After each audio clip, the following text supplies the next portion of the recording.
How was that like, that whole decision to not teach anymore in the UP Law School, to retire and to pull back a bit from your professional life? What was that like, and how is it like now? It wasn't easy. The decision to retire included a diminution of who I am. I guess I will always be a lawyer, but it's different because you no longer practice. I'm not retired from life. No, I'm just doing different things now. And of course, you have a different stress level when you're aging. You can do things which are crazy, like you doing this. Yes. Part of the transition is we become a parent to our parents. Yes. Taking care of them. I lived with my mother since I was born until she died. She was very intelligent, very capable, very independent. It was difficult seeing her diminution. This grief that you're feeling, it's such a strong emotion.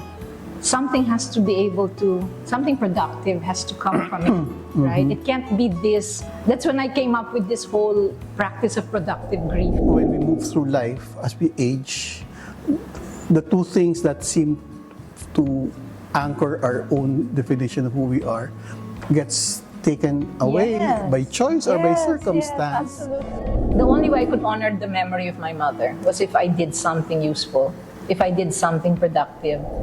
Does grieving actually end? I don't think I'll move on. Yeah. I think I can move with it. If we are made of memories and dreams, my memories are great. My dreams have come true. So, what else except to be content, right? I don't think I've ever been in that situation where I said I wish I had a child. It never got to that. You live your life as authentically as you possibly can.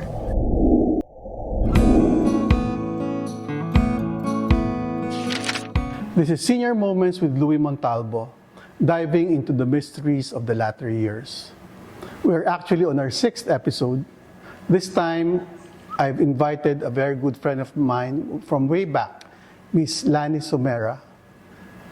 She's a lawyer, and we've known each other when we were both in law school. For this particular episode, I thought of discussing with her the different types of transitions, of changes that one goes through when one becomes a senior citizen. That is going to be the focus of our topic with Miss Lani for the next few minutes. Hi, Lani. Hi, Louie. Thank you very much for saying yes. You're very welcome. I know that initially you did not want to do Not this just initially. until now. And thank you for inviting us to this very beautiful home. Oh, you're welcome. I think hopefully the beautiful energy of this house gets to be transmitted to our listeners. Actually, what you felt about being in this podcast was exactly how I felt when Jomar, my producer, talked to me about it. I said, this is not our generation. Social media is not our milieu. Not at all. And we're both introverts. So doing something about talking ourselves with a possible wider audience is something that we're not comfortable with. Siguro, let's start.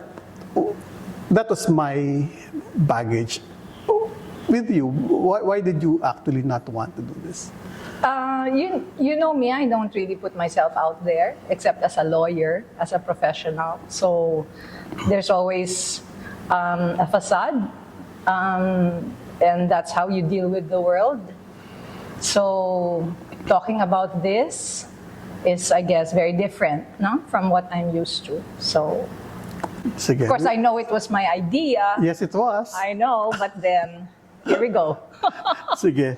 And in my intro, I did say that what I hope to be able to discuss with you is, because from my experience when I turned 60, I did notice layers and layers of transition. And initially, I thought that becoming older was all a matter of endings and dyings, but I'm beginning to discover that there's also growth and life. Okay. And so siguro parang part of what I hope to be able to uncover with you, and hopefully our listeners can learn from our conversation, is the different levels and cycles of transition when we move to our senior years. Siguro, I'll start off when we were preparing for this, when I initially thought that the topic be something about your legal expertise. Yes. And then you said, but I'm retired. Siguro maybe, can we start with that? How was that like, that whole decision to not teach anymore in the UP Law School, to retire and to pull back a bit from your professional life? What was that like, and how is it like now? It wasn't easy, no, because no matter what you say, we define ourselves by what we do. And so when I said that maybe I should consider retirement, it wasn't actually a straightforward decision. The pandemic had a lot to do with it. I didn't want to teach under those circumstances anymore. I didn't want to practice. I won't go into the politics of it, but I didn't want to practice under certain situations. And so I said, maybe this is a sign that I should just go with the flow. But it's difficult because it diminishes you. Now, that was how I felt. I know it's different for everybody, Yeah. but for me, the decision to retire included a diminution of who I am. Can you, Well, you always define yourself, I'm a lawyer. In fact, even now you introduce me as a Yeah. lawyer. No? So I guess I will always be a lawyer, but it's different because you no longer practice. So in that sense,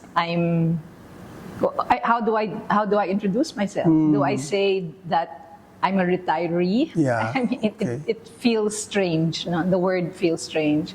I'm not retired from life. No? I'm just doing different things now. And when people ask me, so what keeps you busy? Right. And my answer is everything and nothing. No? But it's hard to get to that point where you're comfortable saying that. It's so easy to just fall back to I'm a lawyer and I'm practicing. So that's where, but now I'm really leaning into it. I'm enjoying what I now call my time affluence. No? So I'm affluent with time, which is something that we never were before. Right. We were always so Right. busy. Right. From the time you wake up, you were always counting hours, seconds. For lawyers, we were billing based on hours and seconds. And now, Louie, I am time affluent, and it's very nice. It's a very good place to be for me right now. During that first few months or period after you decided to pull back professionally, on a day-to-day basis, what was that like? Because I can imagine some of our listeners are also moving towards that, and they might be helped if someone like yourself can give them ideas of what was that actually like. On a day-to-day Actually, it is basis? very difficult because you wake up, you're used to having a schedule, and then all of a sudden, oh, what am I going to do? No, all of a sudden, I don't have to get dressed, I don't have to go to work, etc. But again, as I said, the pandemic helped them, no, because we were everyone already there, right? We were all there. We would all wake up and think, what am I going to do? No? So I think, in a sense, that kind of eased things for me. But yes, it was that. And it was a conscious effort to say, okay, today I will do this. Today, and then I started keeping myself busy with things that I've always wanted to do. Okay. So nothing to do with lawyering. no more, nothing to do with lawyering. So I kept to a schedule, but it had nothing to do with lawyering. I always wanted to, fix up my house. I'm a potterer in the house, etc. And so all of those things I really leaned into. But that's the phrase now. You lean into it. Right. No? So I did. I'm sure, given who you are, given what you've been able to accomplish in your profession, you've had invitations, or you're not tempted to say, because I'm feeling diminished at some point, it wasn't there a temptation, sige, to deal with that, I'll dive back. Oh yes, of course there was. And so it's a constant struggle to say, is this something you really want to do again? And then it would be a whole oh, I have to go all the way to Manila, or oh, I have to wake up. And so little things like that. I have to grade papers again if I went back to teaching. Oh, I have to. So it was, and then, oh, you have to deal with all of the politics of it, and then so I would do all of that in my head, and talk myself out of it, actually. And then it just became easier. It was like, I think the more important question is, why do you want to do that? Okay. And then when the answer was, I don't know. I don't okay. even know why I want to do that. And so it just became easier to say, no, thank you. So in a way, parang medyo nabanggit mo na rin yung what was the gain? What were the benefits of you actually deciding to pull back from your professional engagements and doing this? Well, really, the stress, no? It's of course you have a different stress level when you're aging, but the stress of working, that was such a benefit for me, no? And then also, again, as I said, the time affluence, no? Things which we took for granted, and just sitting down to breakfast and having a cup of coffee, or sitting down and just reading, sitting down and binging on Netflix. I couldn't even watch TV before, and now I can. Things like that. Sarap. So it's, yeah. It's really that, and then I can do things which are crazy. Like you doing this. Yes. We can indulge in our craziness, yeah, diba? So, yeah. and it really that's what did it. No, that's what did it for me, actually. It's something that I've discussed with my other friends as well. When we begin to reach a particular age, and our parents are still alive, part of the transition is we become a parent to our parents. Yes. Taking care of them. And we know that, both of us know that you took care of your mom when Yes. she was alive for quite some time. Yes. And the conversations I've had with my friends also, that takes on a totally different challenge altogether. Right. How there are difficulties with us and with our parents where the rules shift. Yes. Maybe if we can move into that topic. naman. If there was one word that would describe me before, not if you asked me what one word would describe you and or define you, and I would say daughter.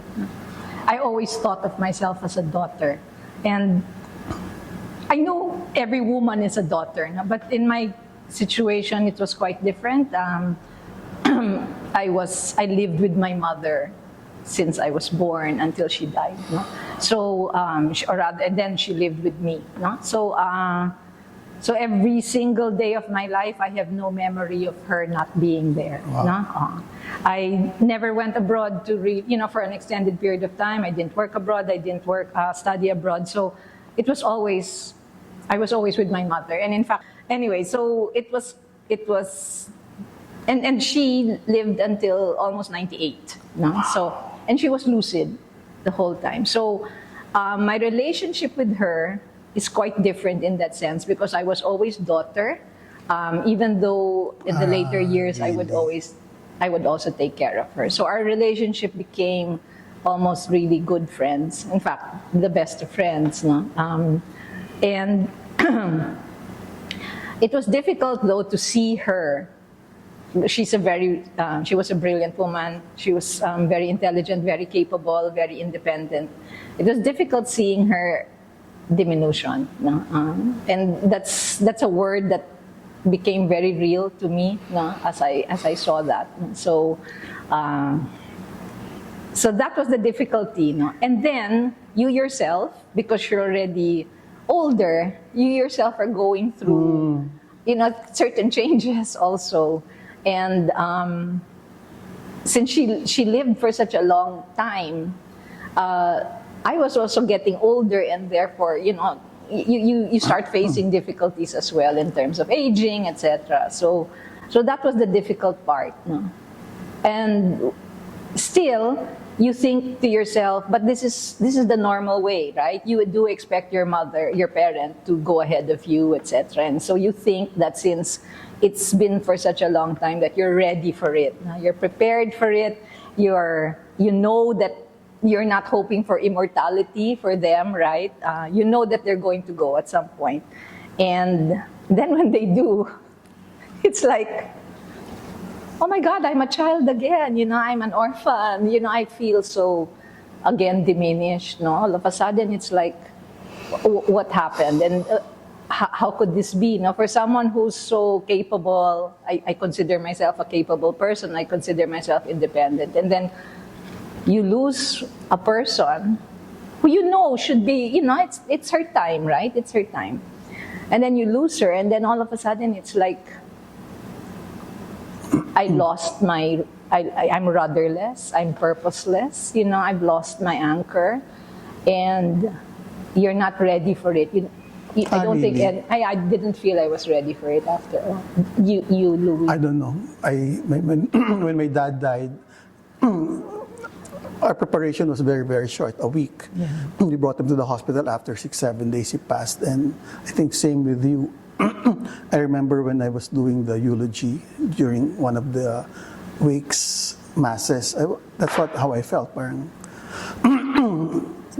that which I anchored myself. Yeah. And it's not as if I had a relationship with my dad the same what you had with your mom. And our different. generation, distant. Yeah, yes. Papa was very uncommunicative, Yes. kept to himself, and Yes. we really didn't talk Yes. at any level. And one would imagine that, given that, I wouldn't miss him as much as I thought I would. But It's gut-wrenching. It tears you apart in a manner that you didn't expect, right? Yeah. And I would wake up and I just, same with you, said, where do I anchor myself? Yeah. And yeah, so that whole experience, which, and then of course you will hear all the platitudes, right? Yeah, and none of them work. None of them really worked for me, at least. And so what I thought was that this grief that you're feeling, it's such a strong emotion. Something has to be able to, something productive has to come from it, right? It can't be a demolition job all the time, every time you feel it, right? So that's when I came up with this whole practice of productive grief that sort of helped me through. And it was really channeling the grief to something that I thought would honor her memory. And that's because as adults, especially as older adults who have gone through life and have accomplished things in their life, we can use that experience, we can use that knowledge to make what we feel productive, right? Not like a child who is lost, right? So that was what I thought. I said, as adults, we should be able to use this emotion and make it productive, and not just wallow, and not just, because of course sometimes that's all you want to do. Yeah. And then you should. In my mind, it's absolutely right. Give yourself that. You give yourself time to grieve. There's no time limit to grief, but again, as adults, and maybe that's one of the pros, the benefits of being an adult and experiencing something like this. We are intelligent enough, accomplished enough. We have the experience to back us, and therefore we should be able to make something out of that, right? So that's it. That's what got me through. Not the usual platitudes, but something that I'm actually quite happy with. And then the grief coexisted with gratitude, and I think that was the best thing for me. So parang so for the past few minutes, parang you were touching on definitions of identity. The first one was we define ourselves by what we do, by what profession. yeah, unfortunately, no. Yeah. Unfortunately, and when you retired, that Yes. gave sense or feeling of diminution. Right. And then the second one is Yes. we are defined by our relationships, Yes. particularly with our significant others, Yes. by parents, by our Right. partners. I think that's very striking.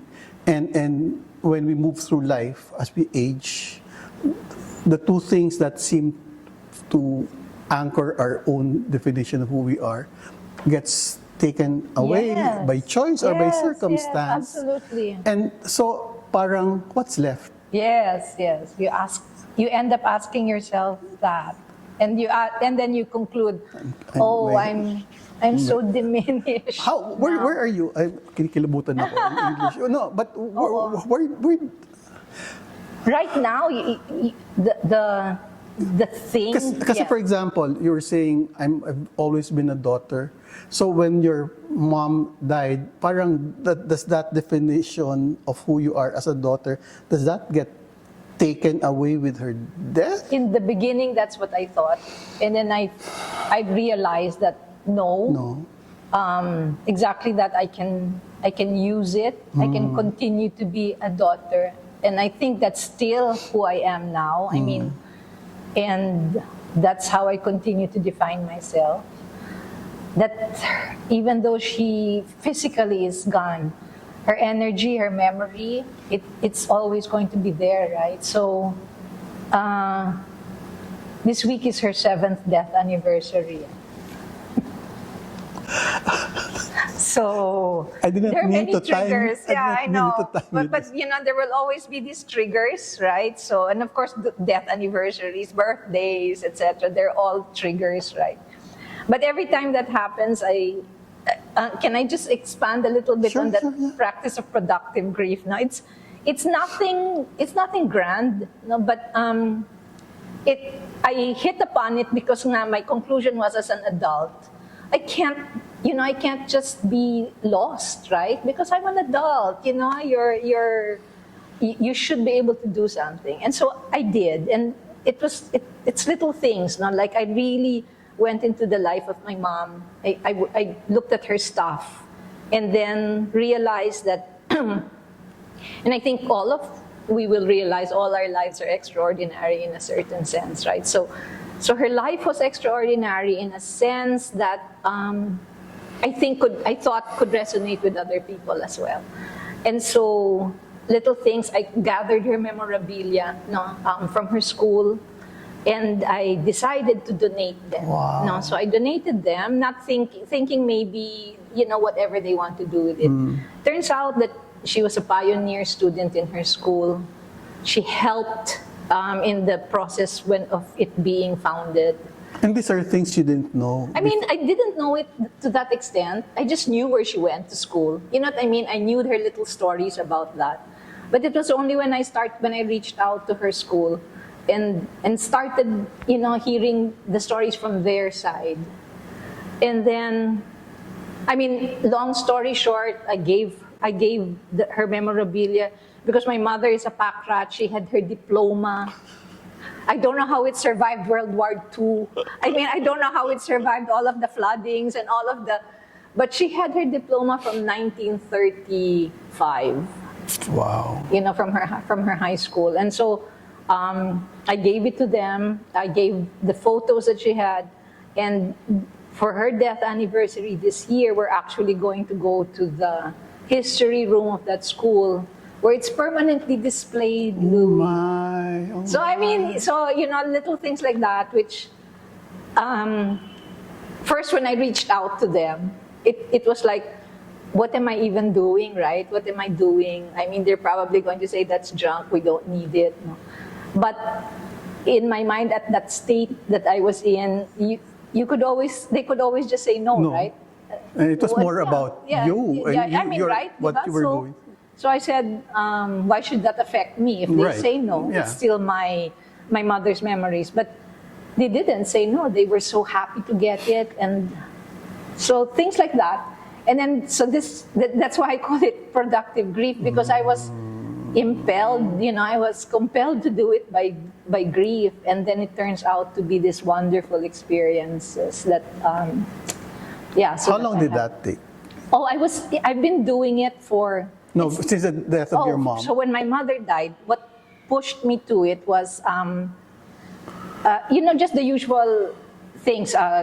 It was Holy Week, right after her death. The first Easter that, that you're going to go through, isn't it always the worst, right? The first Easter, the first Christmas, the first birthday. I mean, you don't think you'll survive it there, right? So the first Holy Week, I didn't know what to do, right? I went through her thing. I had gone through some of her things, and I noticed that she had a collection of prayer books, pamphlets, beautiful ones, but just too many for one person. But she had collected it over the entirety of her life. So when she moved to your house, yeah, she brought it with her. Everything was brought with her. So and even her prayer books from when she was in high school and all the way. So that's like 90 plus years, right, of collections. Anyway, so then I saw them, and you can't just throw them away, right? You don't feel right if you throw them away. So I decided that we would do a visita iglesia, the 7 churches that she frequented when she was alive. Wow. Up to the province. I would actually go to her home province, and then I parceled out all of the prayer books, and I brought them with me to every church that I visited, and I laid them down on the pews, hoping that if somebody would find them, it would be like she reaching out and helping them at the moment when they needed it. But Lani, that must have... Oh, it guts you. It's Courage. Others would have just... Because Yes. of the intensity of the grief, others would just want not to face it and bury it absolutely. and not face Yeah, I but know. that you did head on Yes. with full consciousness. Why? Because, again, as I said, you're an adult, you can deal with this as an adult, as a senior citizen with all of the experience. And I mean, you don't go through life anymore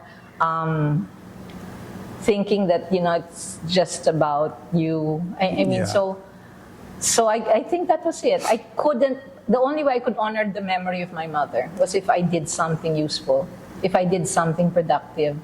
And so I did, and it really felt so good, because just one time when you leave the missalette, and then you turn away, and you see someone, and they pick it up, and it feels like, oh, I'm doing the right thing. Yeah.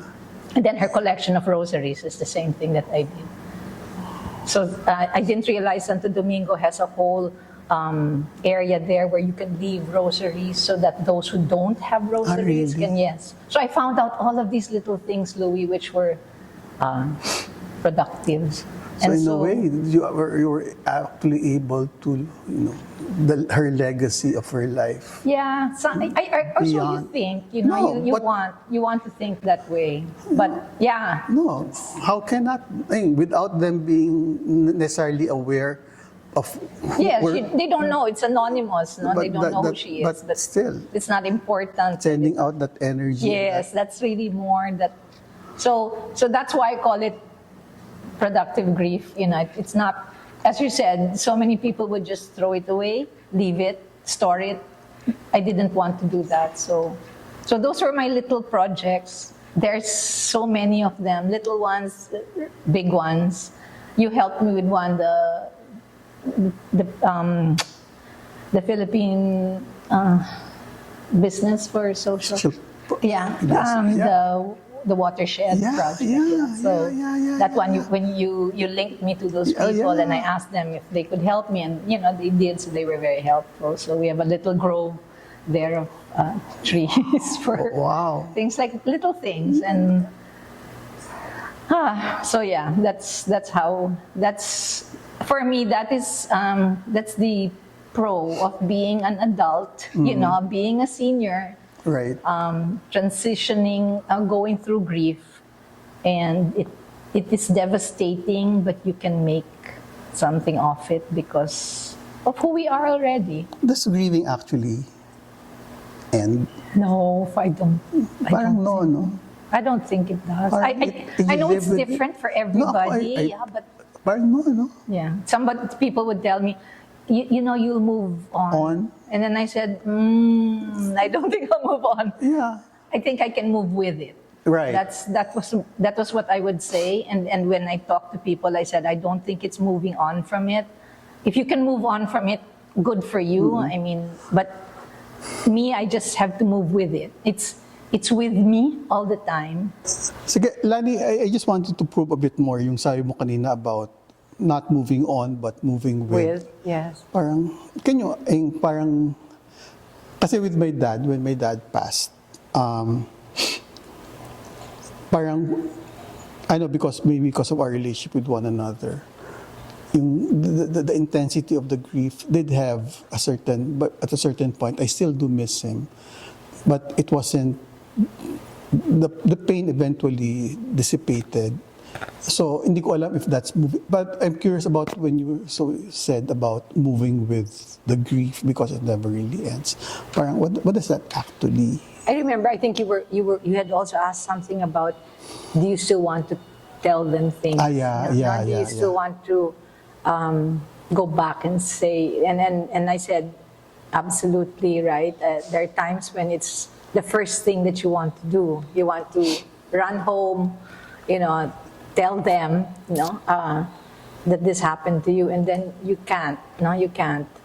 And so, in a sense, that's why I don't think we move on from grief. No, I mean, if you can, great, because I think we all grieve differently. But if you can move on, that's great. But in my case, I think I just really had to deal with the fact that I will move with it for the rest of my life. I will, and that's part of it. There are times when something good or bad or sad happens, and the first initial response is, I want to talk to that person, diba? In my case, to my mom, and I can't. Is there something wrong with that? And in my mind, no, because precisely, you had asked earlier also, is that still part of your definition of who you are? Yeah. And I said, yeah, I'm still a daughter, and she'll always be someone I will talk to. Right.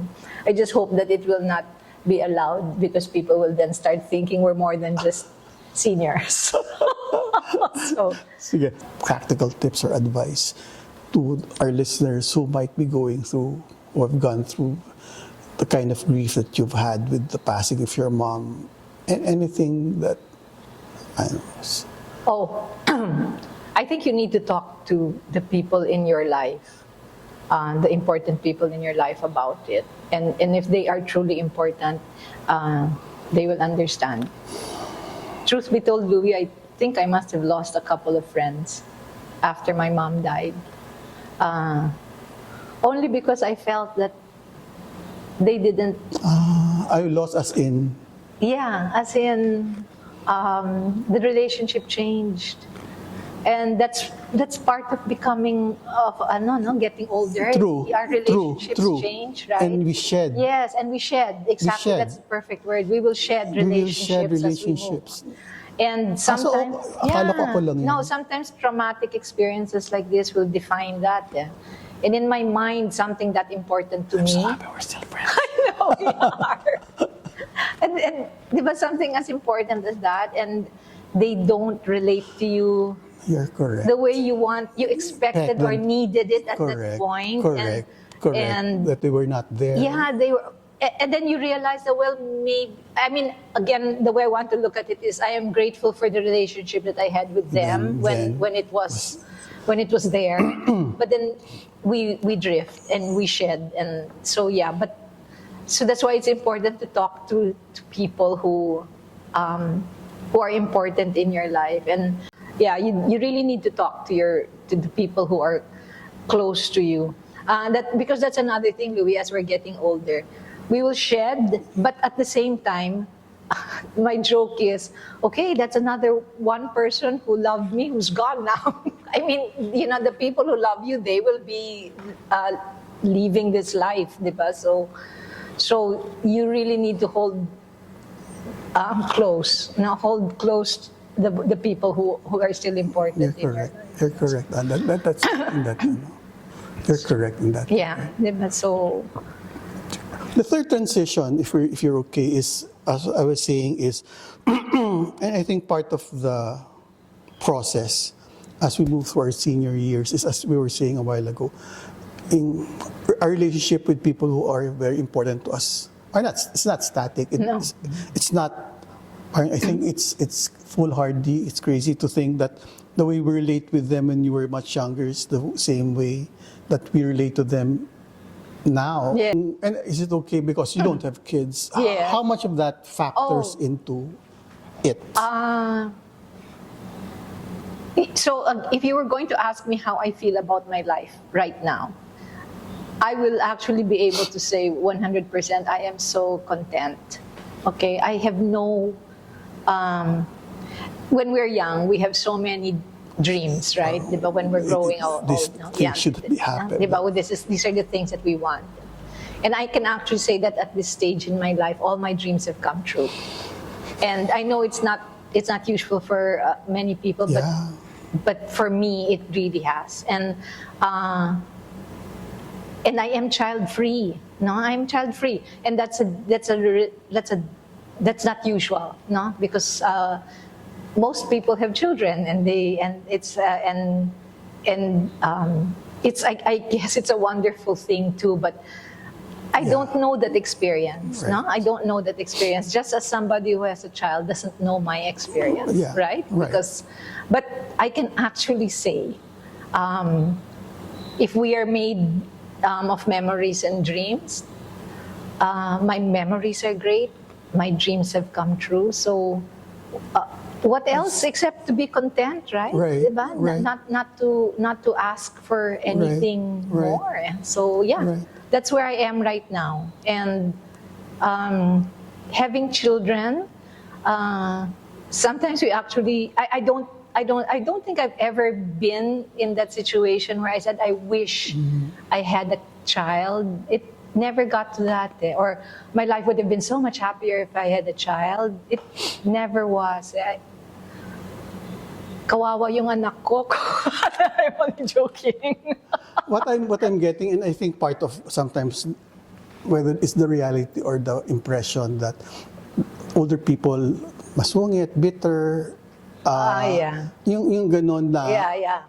And part of my reflection Angry. is They're always angry, di ba? And I think my own reflection is also partly because of the what ifs of their lives not resolved, or sometimes there might be a tendency to insist that the things that were before should remain to be the same. Oh, yeah. And parang, but what I'm getting from you is this whole sense of gratitude, this whole sense. Yeah, but don't get me wrong. I get angry all the time also. Same here. Still, I mean, I still get angry so many times because you Same here. know, like you don't think the service is as good as Same it here. was. You don't understand why people are doing this. Same here, It's, same I mean, here. no, I do get, baka naman you think kasi, di ba, Yeah. that parang, oh no, I can go off like crazy when, Same. di ba, when, and I think it comes from that, that parang, because nga you've experienced so much and you've seen, di ba, so much, and then when you see things being done, it's, yung parang worse off than what it could be. No, Right. I'm all for things being done in a better way, but then sometimes it's not. Diba? Right. It's not. So yeah. But yes, to the extent that I am very content with my life, and I am very grateful for this life. Frankly, I'm also very grateful for I think the continuing ability to be able to do things the way you want things done. I mean, I'm very grateful for that, really. So yeah. But baka you think that I'm no. I'd be surprised. Oh then. yeah. When I go to certain places, Bong says, "Okay, it's DEFCON 5." That I can relate. Yes, you can relate to that. I can relate it. Sige, what we usually do at the end of our conversation is I ask 6 questions Okay. that are answerable by yes or no, or Okay. 2 or 3 words. Okay. Before that, how has this been Was this as bad as you thought it? No, because it's just the two of us and JJ right now. It's the fear of when it goes out there into the ether. That's the one that bothers me. Can we just keep it among us? No. This would be perfect, actually. It's a lovely conversation. That's what we're having, right? And we have, and plus, yung there's. I love talking to you, Louie. I mean, I've always, you know that naman. Right. Sige, 6 questions. Okay. Turning senior was? Can we remove the was? Sige, turning senior. Sucks.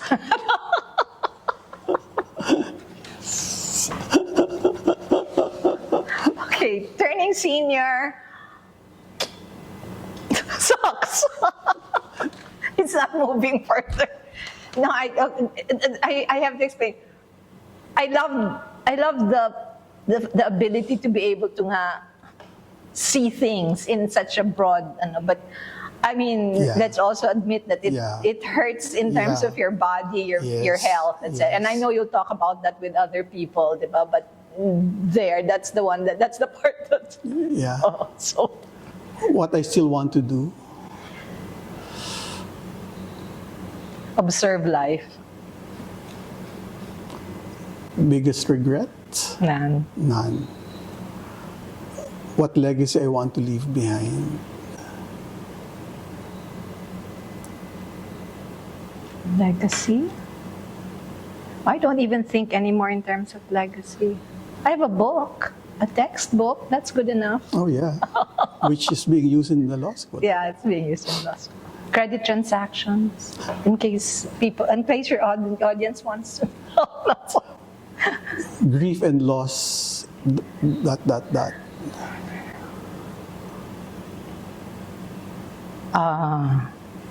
Stays with you, but especially for us as adults, you can make something productive out of it.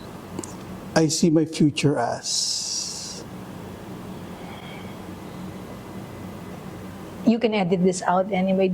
6 feet underground, dead. Which is all our future. That's right.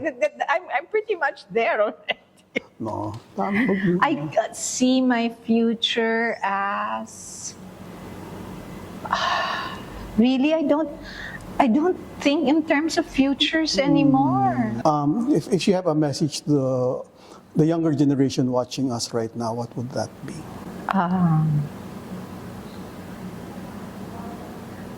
You live your life as authentically as you possibly can. And authenticity will only come from yourself, not from what other people tell you. Excellent way to end this episode. Thank you, Lani, again for saying yes. Louie. Thank you very much. I know that this is something that you initially did not want to do, but Still. still saying. So this is our 6th episode, friends. We have a few more episodes for this particular season, and please continue to watch us. Thank you.